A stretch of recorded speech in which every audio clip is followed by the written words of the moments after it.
xibaar yu wér te wóor ca tàng ba abonnez-vous pour ngeen di mën di jot suñuy vidéo. jaajëfal nañu leen bu baax a baax ci ànd beeg Buzz 221 HD ni ñu koy defee saa su ne rek di leen indil ay xibaar la ci gën a fees nag ginnaaw bi ñu libéré ki nga xam ne nag moom moo di njiital gëm sa bopp moom nag ña nga ko convoqué woon ni ki démb waaye itam defoon ko li nga xam ne nag moom moo di garde à vue ginnaaw ba ñu ko bàyyee kii di avocat wam di maître El Hadji Diouf nag daal dina yëkkati ay kàddu di wax na nag client wam kenn du ko téye ci loo xam ne nag lu ñàkk faydal nee na moo doon défendre ki nga xam ne moom moo di Kader waaye itam ak ci itam ki nga xam ne moom moo di Cheikh Yérim Seck ci noonu itam doon défendre ki nga xam ne nag moom moo di Diégui Diop waaye itam moom la mu xamle moom maître El Hadji Diouf moo ngi wax ne ki nga xam ne moom moo di Bougane Gueye Dany deful loo xam ne nag lu ñu ko war a téewee ba tax jamono ji nag ñu daal di koy bàyyi mu dellu ca ay mbokkam moom nag la mu xamle moo di client am kenn du ko téye ci loo xam ne nag lu ñàkk fayda la moom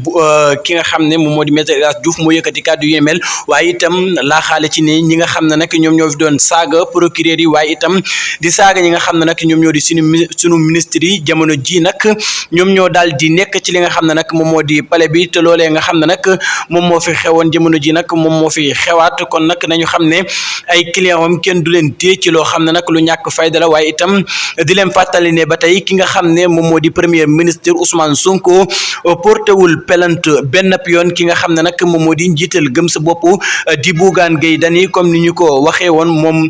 premier ministre porté wu leen plainte waaye itam ña leen woolu di leen ludul cybercriminalité moo woolu ki nga xam ne nag moom moo di Bougane Gueye Dany waaye itam nekkul benn yoon kii di premier ministre moo jël intention ne dafay porter plainte ki nga xam ne moom moo di